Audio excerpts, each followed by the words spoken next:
जैसा कि आप देख पा रहे हैं, एरो इंडिया में बहुत कुछ बड़ा होने में लगा है।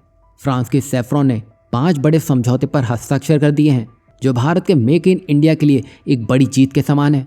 वहीं जो अमेरिका अपना F-35 भारत को चिपकाने के मूड में दिख रहा था, आज उसकी चालाकी खुद रूसी MiG-21 ने फोड़ कर रख दी है। भले ही F-35 एक तकनीकी चमत्कार है, लेकिन इसकी जटिलता ही इसे और मुश्किल बनाने में लगी हुई है, जिसके परिणाम अब दुनिया को ही डराने लगे हैं।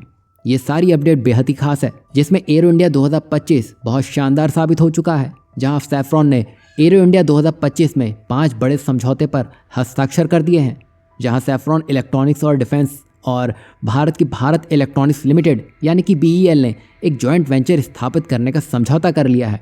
और इस साझेदारी के तहत हैमर यानी कि smart precision guided air to ground weapon का भारत में ही निर्माण, कस्टमाइजेशन, बिक्री और मेंटेनेंस किया जाएगा। इसके अलावा BEL और सैफ्रॉन इलेक्ट्रॉनिक्स और डिफेंस मिलकर एक सेंटर ऑफ एक्सीलेंस भी स्थापित करेंगे, जो मैन्युफैक्चरिंग, इंजीनियरिंग और ऑपरेशनल मेंटेनेंस जैसे क्षेत्रों में भारत की रक्षा क्षमताओं को मजबूत करेगा। बता दें कि सैफ्रॉन इलेक्ट्रॉनिक्स और डिफेंस बेंगलुरु में एक नया प्रोडक्शन प्लांट खुलने जा रही है, जहां इलेक्ट्रॉनिक्स कार्ड्स और एरोनॉटिक्स व डिफेंस कैलकुलेटर्स का निर्माण होगा।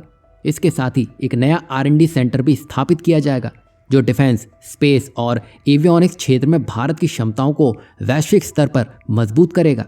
वहीं सैफ्रॉन एयरक्राफ्ट इंजन, जो एक फ्रेंच इंजन मैन्युफैक्चरर है, उसने टाइटन इंजीनियरिंग और ऑटोमेशन लिमिटेड यानी कि TEL के साथ एरो इंडिया में एक महत्वपूर्ण कॉन्ट्रैक्ट साइन किया है। और ये contract leading edge aviation propulsion यानी कि लीप इंजन के लो प्रेशर टर्बाइन के पार्ट्स के प्रोडक्शन के लिए है। और इस पार्टनरशिप के तहत 2026 से इन पार्ट्स का प्रोडक्शन भी शुरू होगा। वहीं सैफ्रॉन एयरक्राफ्ट इंजन भारत में एक कंप्लीट इंडस्ट्रियल इकोसिस्टम तैयार कर रहा है, जिसमें प्रमुख भारतीय कंपनियों को भी शामिल किया जा रहा है। वहीं इसका मकसद न सिर्फ लीप इंजन के प्रोडक्शन को बढ़ाना है, बल्कि राफेल फाइटर जेट के M88 इंजन के निर्माण में भी भारत की भागीदारी बढ़ाना है। वहीं सैफ्रॉन एयरक्राफ्ट इंजन पहले ही हैदराबाद, बेंगलुरु और गोवा में 5 प्रोडक्शन साइट ऑपरेट कर रही है। अब एक छठा प्लांट हैदराबाद में खोला जाएगा, जो लीप इंजन के मेंटेनेंस, रिपेयर और ओवरहॉल यानी कि MRO पर केंद्रित होगा और 2025 तक ये चालू हो जाएगा। यहाँ आप देख सकते हैं जिस तरह फ्रांस के साथ भारत एरो इंडिया में पार्टनरशिप कर रहा है और आगे जो करने की सोच रहा है, वो भारत को फाइटर जेट्स की दुनिया में एक बड़ा खिलाड़ी बनाते नजर आएगा। आपको क्या लगता है, फ्रांस का ऐसे आगे बढ़ना अमेरिका ये पचा पाएगा? क्योंकि हाल ही में आपने देखा होगा, यूरोप की कमान मैक्रोन संभालते दिखाई दे रहे हैं। ऐसे में भारत को अपने साथ करना क्या ये ट्रंप को गवारा होगा? कमेंट करके ज़रूर बताइएगा। वहीं अमेरिका की बात हो रही है तो उसके F-35 का नाम तो आएगा ही आएगा। दरअसल यहाँ आप यूरेशिया टाइम का आर्टिकल देख सकते हैं, जहाँ F-35 जो कि एक स्टेल्थ फाइटर है, अब वो एक टैग ब्लंडर बन चुका है। मतलब इसमें टैग तो कूट कूट कर भरा है, लेकिन इसमें दिक्कतें भी उतनी ही सामने आती दिखाई दे रही हैं। आप ये देख पा रहे हैं कि अमेरिका दबे शब्दों में ही भारत को कहीं ना कहीं F-35 पकड़ाने के चक्कर में दिख रहा है।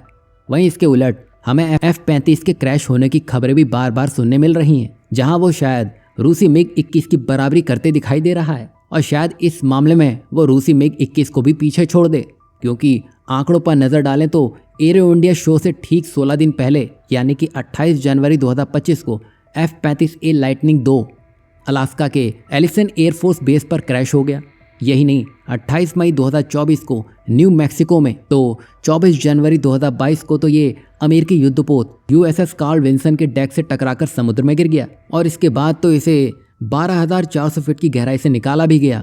वहीं 4 जनवरी 2022 को साउथ कोरियन F-35A क्रैश हो गया। वहीं 17 नवंबर 2021 को ब्रिटिश रॉयल एयरफोर्स का F-35B मेडिटेरेनियन सी में गिर गया, क्योंकि इंजन इनटेक प्लग अंदर ही गिर गया था। वहीं 29 सितंबर 2020 को एक F-35B हवा में ही KC-30 के साथ टकरा गया। और 19 मई 2020 में अमेरिका में एगलेन एयरफोर्स बेस पर एक F-35A लैंडिंग के दौरान क्रैश हो गया। मतलब 5 सालों में 8 बार ये क्रैश हो चुका है। और F-35 में लगातार हो रही दुर्घटनाएं सिर्फ शुरुआती समस्या हैं या फिर इसमें फंडामेंटल डिज़ाइन फ्लॉज भी हैं? अब ये सवाल बना हुआ है।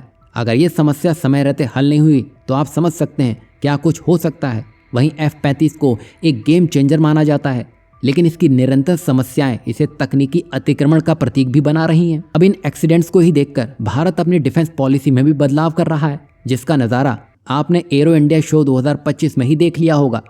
भारत ने साफ कर दिया है कि अब उसकी प्राथमिकता फ्रेंच रफाल या तो फिर रूसी SU-57 जैसे जेट्स में हो सकती है। आपको क्या लगता है, भारत का ये फैसला सही है या भारत को फिर से F-35 के बारे में सोचना होगा? कमेंट करके जरूर बताइएगा।